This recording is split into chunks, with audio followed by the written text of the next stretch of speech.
later, the administration filed nearly the same identical text against a different law firm.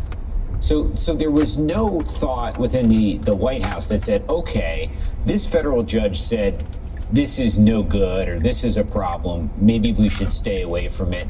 Maybe we should take that into account. They took this nearly identical text and used it against another law firm, crippling another law firm. So the idea that what the courts say is certainly doesn't seem to be playing into their decisions on how to proceed. Now, I'm sure what a former White House counsel in a different administration would say, look, if we had something knocked down so quickly and so clearly at the district court level, like we did that first executive order, we're not going to go back to the well and put the same one out there. But they went back and they did it. And as we'll get to here, they've had fair amount of success with that executive order in what they did. So they're not really deterred here. And that's something you see in a range of their behavior, is that normal deterrence within our system, whether that's constitutional system we live in, along with whatever the media doesn't say, just it doesn't apply in the same way here, and you have to sort of suspend that. So I've had conversations with you, Michael, off air, and Jonathan, you off air, about what's going on here. And yesterday, Maggie Haberman on the front screen of an old guy, front page of a New York Times online, I can say that, actually explained what we talk about, which is, as Maggie said, if you think this is just the administration throwing spaghetti at the wall and seeing what sticks, it's not. And she went back to a 2023 interview she and a couple of colleagues had with Stephen Miller. And he said, this is exactly what we're going to do. And so this is a test. They are testing the boundaries of Article 2 powers, and they're going to keep pushing. And if one federal judge doesn't give them what they want, they're going to try to go to another federal judge. There will be appeals, and they hope they end up at the Supreme Court on tailored issues where they think they can win. So, as you all have said, as Maggie Haberman, Jonathan Swan, other reporters have said,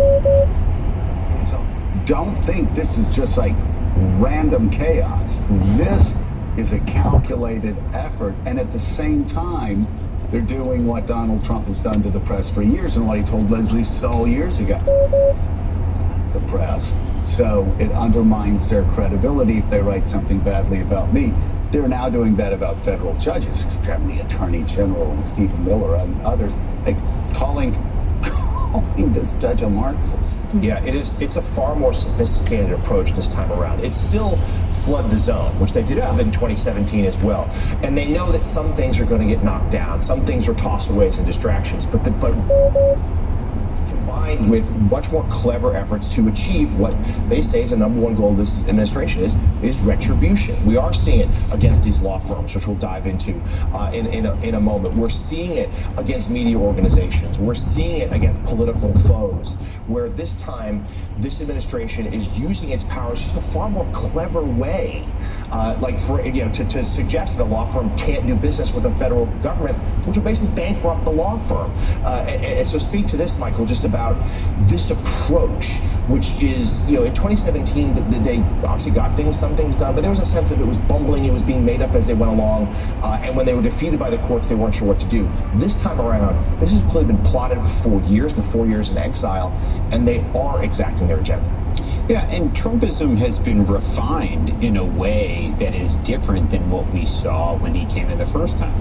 The first time, at this point in the administration, he's surrounded by a fair amount of traditional Republicans. There's a fair amount of adults in the room, and it's a lot of Trump trying to use blunt force in running up against his own inability to execute, the limits of his aides, and people like John Kelly telling him you can't do that, and throwing up roadblocks for him.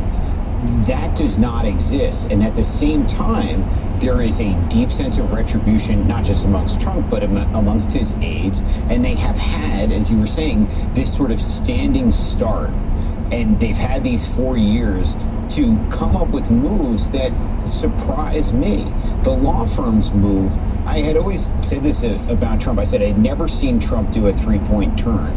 And the move on the law firms is not necessarily a three-point turn, but it's heading in that direction.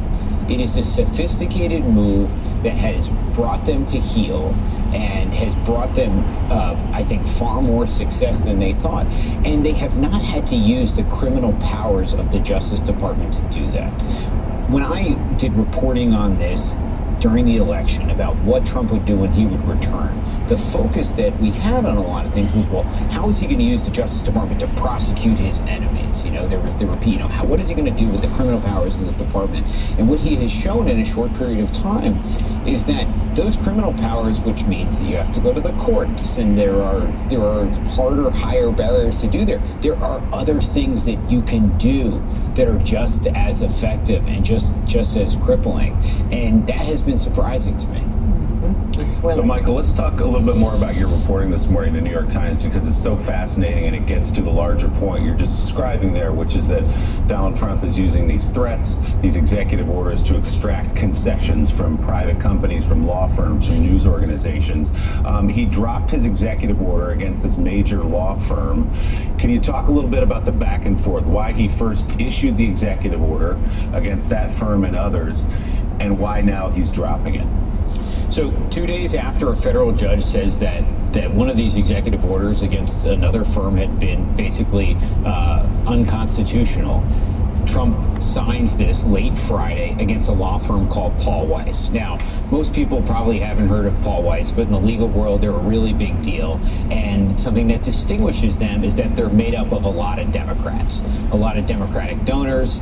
Chuck Schumer's brother is a partner there. A lot of former Obama administration officials work there. The person who prepared Kamala Harris for her debate is a law partner there. So a big D firm. And there had been a widespread expectation that this firm would go to court to fight this executive order. Legal experts say there's not a lot of legal merit to what Trump did. There was a clear sign from the courts that they would knock it down. But this firm did something differently.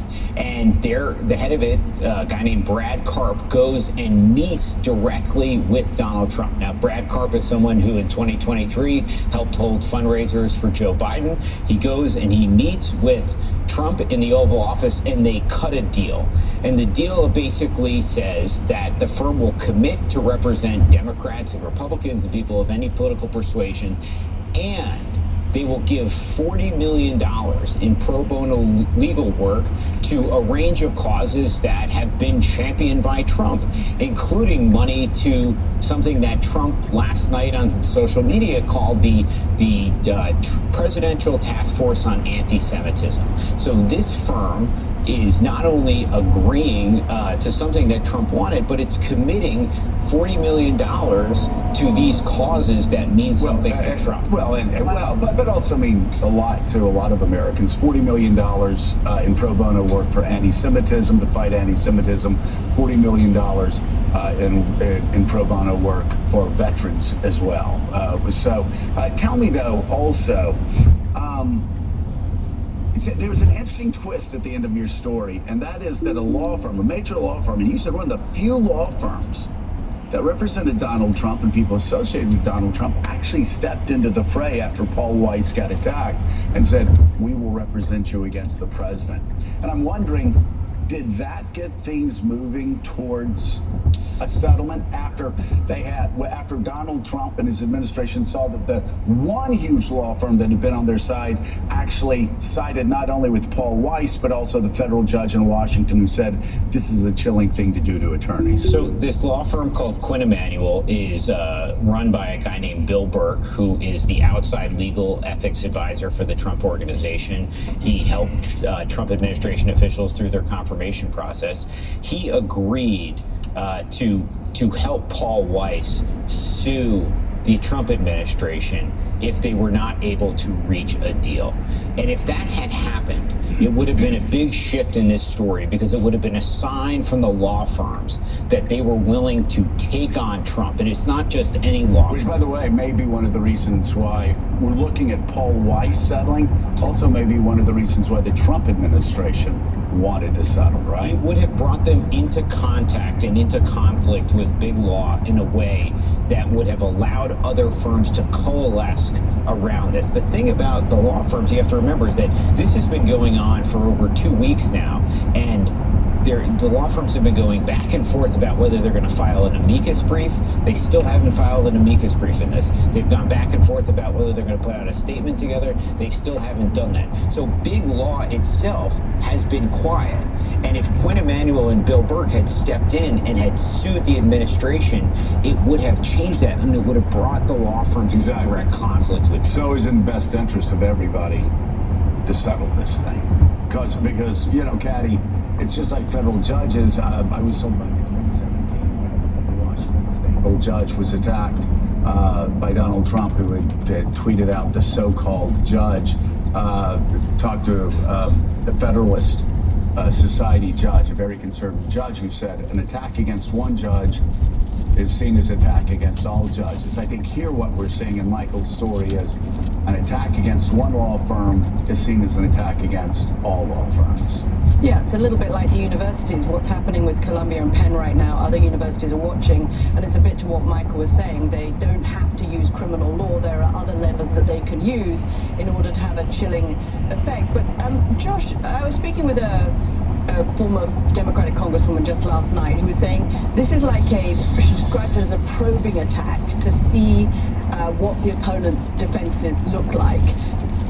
And she made the point that it doesn't seem like there are any penalties for the administration doing what they're doing. And what they're doing, what Michael has just described, is not illegal. What they're doing with the universities is not illegal. So is there, but it does have this chilling effect. Is there any risk, legal jeopardy to the White House in what it's doing? Well, I mean, there's one thing here, which is there are watching this all play out, and a lot of these fights, if they are not settled, are going to end up at the Supreme Court. And people I've been talking to in the legal community think things like going after the big law firms, for example, along with the words that Trump and even officials like the Attorney General have been using about the Judge James Browsberg, is just not going to sit very well with, for example, Chief Justice John Roberts, and perhaps even with other justices of the Supreme Court. Amy Coney Barrett has already shown that she's going to attack somewhat independently of the Trump administration. Those two votes right there could be very, very important, not only for these attacks, but for other Trump policies that will be coming to the court in rapid fire succession over the course of the next few months. And so a lot of people that I talk to, judges, for example, say they think this is ultimately counterproductive. It's setting up sort of mood music and an atmosphere that is not going to be.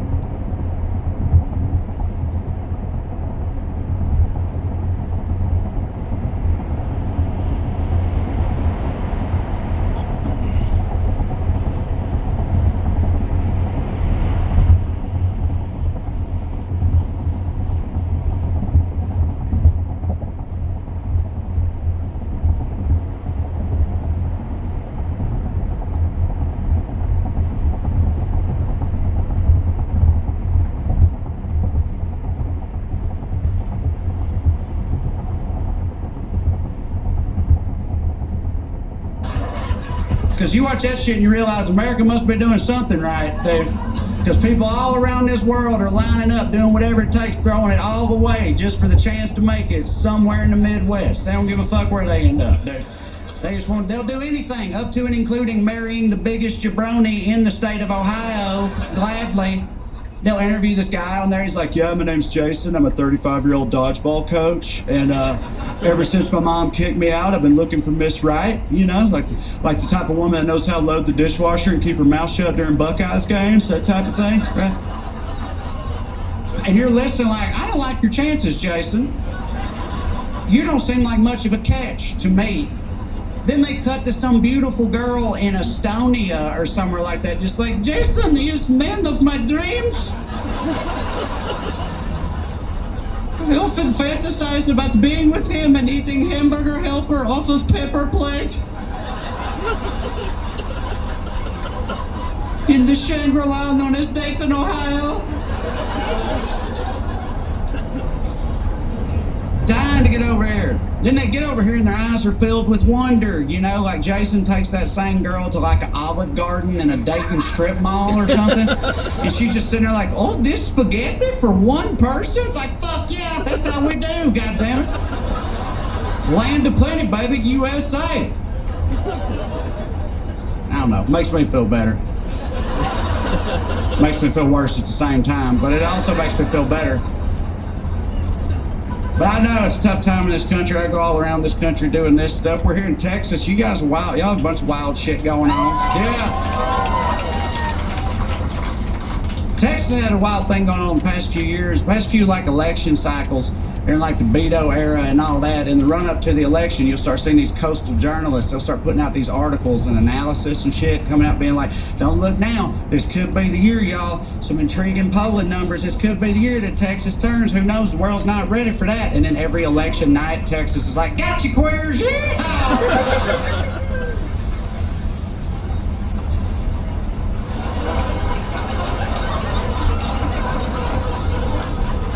Y'all actually bought that shit, huh? No, we wilder than ever, baby. We got abortion posses, we're FedEx and Mexicans. What's up? Let's go. You want some? We'll send you some. What kind you want? We got all kinds. We got Guatemala Mexicans, Costa Rican Mexicans, you name it, buddy. Texas.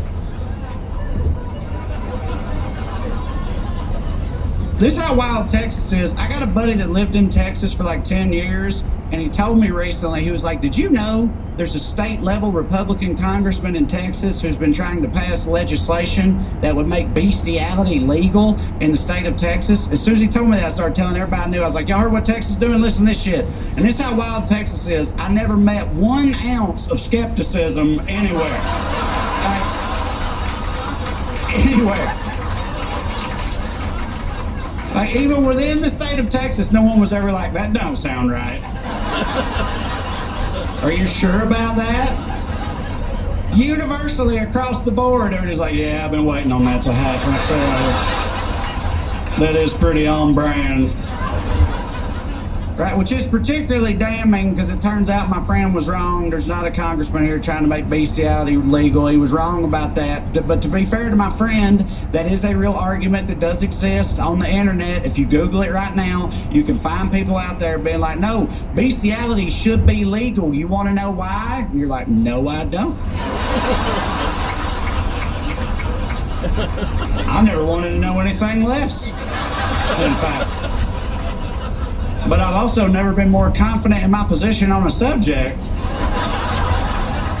than I am on this one right now. It don't matter what you say. I know where I stand on this particular matter.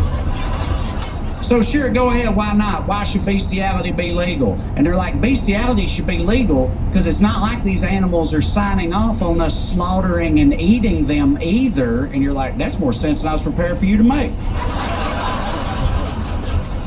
I'm upset at how logical that is, frankly. Because I like cheeseburgers and now I'm sad. Right, because it turns out it's a vegan argument. There's vegans out there trying to make that argument in an effort to illustrate to people how fucked up it is that we eat animals at all. They're trying to draw this parallel, right? And I know what they're trying to do, but I also know how America works. So I know they think Americans are going to see that argument and be like, damn, they're right. We shouldn't be eating them. But I know Americans are going to hear that argument and be like, damn, they're right. We should be fucking them.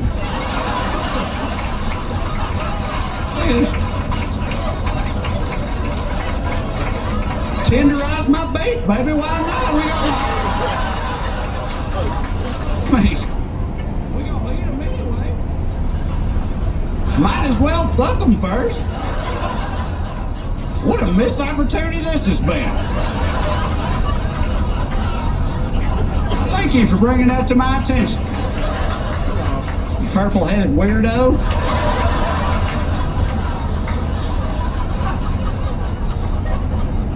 Speaking of purple-headed weirdos, I was in Portland, Oregon recently too, and it's Portland's interesting for a whole other reason. I feel like Portland is kind of a snapshot of the way the far right looks at the far left in general in this country, and it's an interesting combination of stereotypes that they hold for these people. Like, everybody in my hometown thinks Portland is just a bunch of emaciated baristas with a handlebar mustache, you know, and I tell them it's ridiculous. Portland's a vast metropolis made up of an eclectic array of all different types of mustaches. Like, it's not just handlebar, but they both think it's like hipster Portlandia shit, but also that it's Fallujah for socialists, you know? Like, that's where the most hardcore Antifa super commandos are garrisoned at, right? And that's a weird combination of stereotypes to hold for the same people. It's like they think everybody in Portland is getting dressed up as a Victorian era haberdasher, right, to go set City Hall on fire. And then they make fun of them for that. Like that's a point of ridicule. And I'm like, dude, I don't know about you, but I feel like if I was in the middle of a full-scale riot and all of a sudden a chimney sweep-looking sumbitch emerged from the smoke bomb haze on top of one of them big front-wheel bicycles, like, I wouldn't fuck with that guy. That's how you get choked out with a pocket watch chain.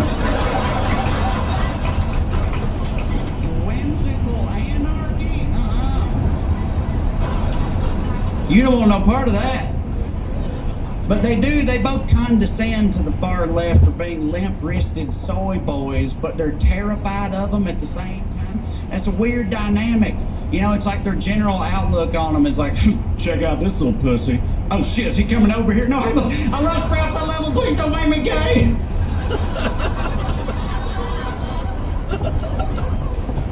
It's a weird thing to believe, you know, but people believe all kinds of weird shit right now. Like, on a related note, I feel like white supremacy's been having a moment in this country the past few years.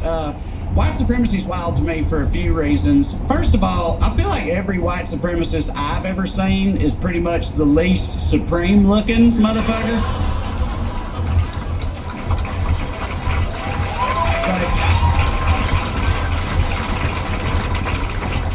Like, I've never seen an avowed white supremacist and thought to myself, behold, the pinnacle of man. Like it's not a bunch of Hemsworths walking around with swastika tattoos, you know? It's not. Your average white supremacist walks in looking like Busted Magazine's fuck up of the year 2005. Walks in with a tattoo on his neck of a skull that's got more teeth than he does. Walks in looking like he's about to invent a whole new type of hepatitis they ain't even thought up yet. Looking like that, talking about supremacy, I think that's wild. I also think it's wild to keep believing in supremacy considering all the L's they've taken over the course of this country's history, you know? Like, I know it's easy to look around right now and feel like they're doing pretty okay, but really they've mostly lost every major battle they fought up until this point, and they keep talking about supremacy. Like, I feel like the mood of their meetings had to get weirder and sadder over the years, you know? Like, they came into the meeting in 1865, like, okay, so they freed all the slaves. Big whoop. Look, they still can't marry our women. They still can't go to our schools. Hey, how's any of that ever going to change, guys? It ain't like women can vote, okay? It's going to be fine. It's going to be fine.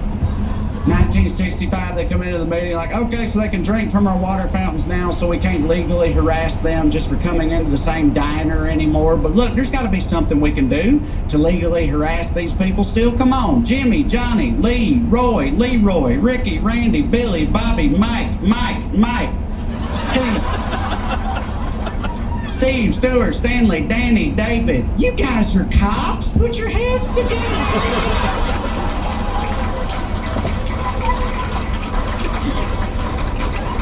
We can figure this out. All right, it's not like one of them's the president.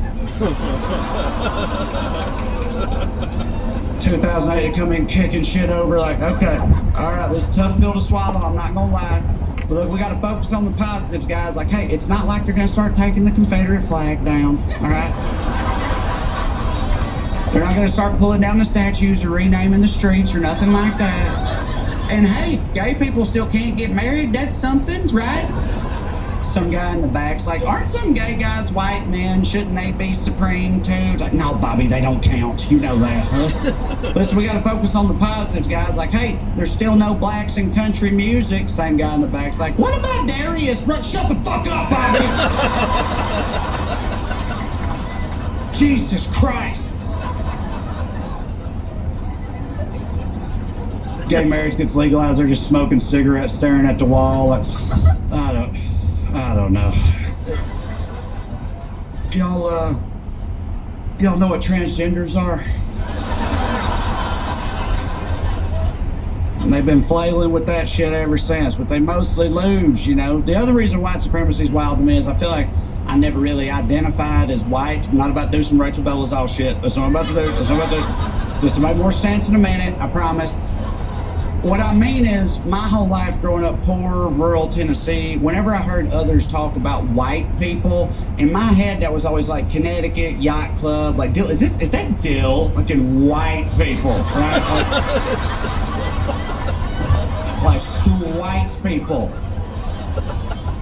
And I didn't know what I was, but I knew I wasn't the same thing as them, and it was very confusing to me as a young man. Now that I'm an adult, it couldn't be more clear. I'm not white, I'm white trash. Report lane change bug. It is different. There's a whole list of differences. Like, white people got a trust fund, white trash people got trust issues. And it's like, white people got a sister who's secretly a lesbian. White trash people got a sister who's secretly their mama. White people play golf with their boss on the weekends. White trash people play scratch-offs with their rent money on payday. It's different. The way they have kids is different. Nowadays, white people wait till they're 35 to have kids. They got in vitro clinics, ovulation calendars, fertility stuff. White trash people more fertile than an Amish cornfield, baby. You can't stop us from having kids, no matter how hard you try. The way they name those kids is different. White parents are like, Braden, Paisley, it's time for your piccolo lessons. Right? White trash parents like, Remington, Bassmaster. Quit floating them frogs, get in the goddamn house.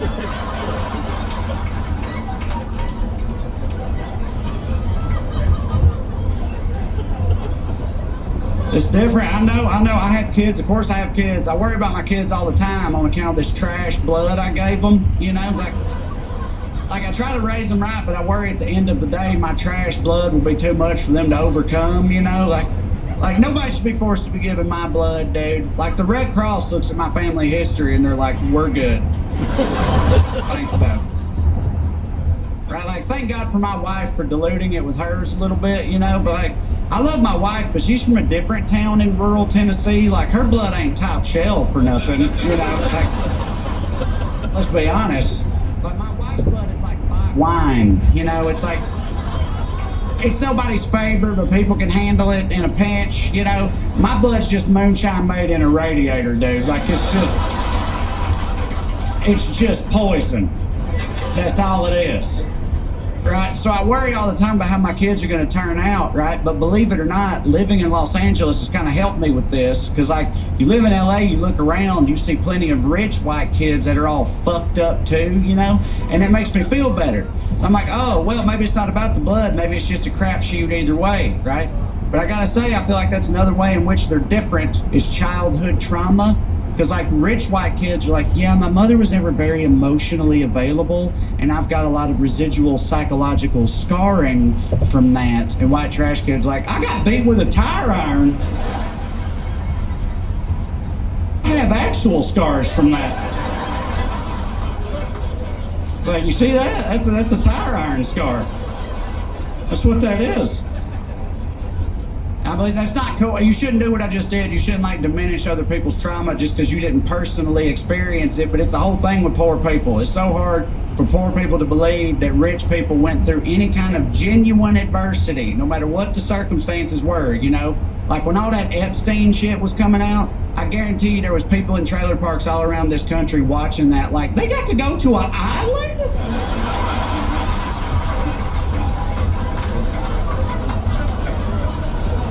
I was in my uncle's El Camino. What the fuck?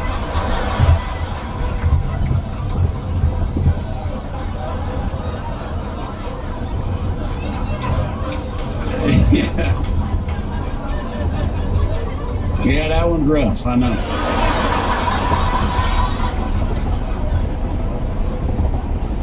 But yeah, I don't know. Obviously, I'm just trying to be a good trash daddy. That's all I'm saying. Trying to be a good trash daddy. Sometimes I worry I've overcorrected. Sometimes I worry that mine are too California-y, you know, like my older son, he's a vegetarian for moral reasons, right? Which, like, that's fine with me, but you know what my papa would say about that? Fucking, he'd get canceled for it. I can tell you that much. It wouldn't be good.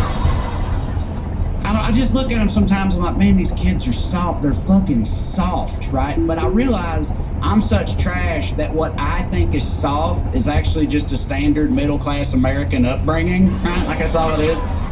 Like my wife went school clothes shopping for them, and she let them pick through what she brought home, and she told me, she was like, yeah, they don't like anything in this pile, so I'm gonna return those tomorrow. I was like, what do you mean they don't like anything in that pile?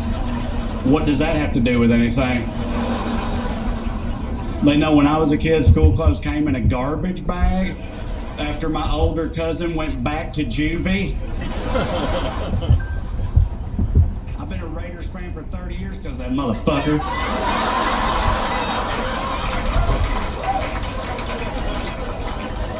Who gives a shit what they like, right? I'll try to roast them some fresh vegetables. I didn't know you could get vegetables not in a can until I was 28 years old. Blew my mind. Blew my mind. I try to share this wondrous revelation with my children. I'll roast them some fresh broccoli, cauliflower. I'll church it up, put some balsamic drizzle on it, whatever. They just don't, it don't matter. They're just picky. They just want it. They just don't want it. I'm sitting there like, I ate squirrels, goddammit. Who the fuck do you think you are? The other day, my 11-year-old got cold in the house, so he just went and turned the thermostat up a little bit. Like, didn't ask somebody nothing, didn't say nothing to nobody. Just walked over there and just turned it up. I could feel the souls of my ancestors telling me to slap his ass. But I didn't do it. I didn't do it. I'm trying to be a good trash daddy. I am. I am definitely white trash. I want to tell y'all what I think is the single most white trash thing about me. This is a 100% true story. So my parents got divorced when I was 7, and I know you're like, yeah, we figured. Can't believe they were married at all. But yeah, they were. They got divorced back then, early 90s, rural Tennessee. Parents get divorced. Mama just kind of got custody by default. That's just how it worked, you know. So my mom got custody of us, but my dad was like, okay, but they're gonna live with me though. And the judge was just like, ain't you got a Camaro to work on or something? So just let her have them, bro. Right, but we lived with my dad, and because we lived with my dad, he didn't pay her any child support, because in his eyes, that was bullshit. And apparently, that was bullshit is not a formally recognized legal defense for not paying child support, right? You can't just plead that's some bullshit, as it turns out.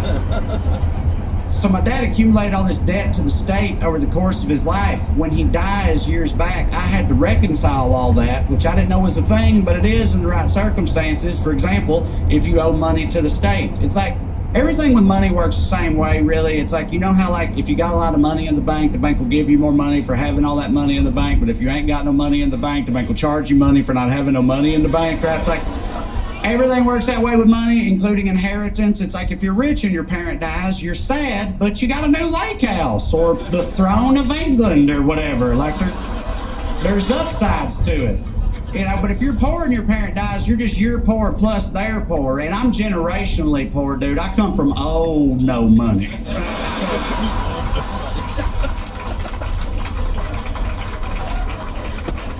So I was trying to figure out what I was going to do. My friends see this. They become concerned. They're like, damn, man, who you owe money to? It's like, I got to pay his fucking child support, man. They're like, heard that, but I thought you had both your kids. No, not on them, on me. I'm so white trash, I got to pay my own child support. And the worst part is I can't stand this little motherfucker. Always laying around my house, eating up my food, starting fights with my wife, talking shit about me in my own head. He sucks. So I was trying to figure out what I was going to do, and I finally get a call from the state of Tennessee one day. They're being very helpful. They're like, is there anything we can do to help? Like, are there any assets you can liquidate? I was like, what? They're like, is there any shit you could sell? I was like, oh, yeah. I'm like, well, there's the house I grew up in where my Meemaw still lives. And they're like, that's perfect. So what you do is you sell that house, use the proceeds to pay us off, do with the rest as you see fit. And it all kind of clicked for me in that moment. I was like, so you're telling me that I need to sell the house I grew up in where my Meemaw still lives so I can pay y'all my own child support? And she was like, can we call you back? And I got a call a couple hours later from her manager, and he was like, yeah, listen, don't worry about that. We wiped all that out. We took care of it. And that's the first time in my life that I was like, damn, maybe I am white.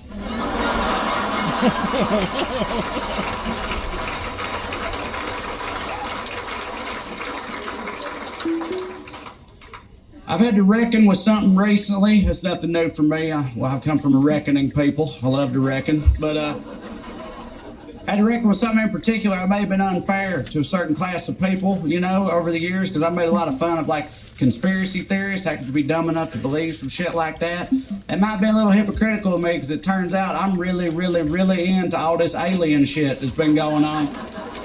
We're living in a golden age of alien shit, y'all. And if you don't know what I'm talking about, congratulations on your stable life and working brain and all that. That's good. Happy for you.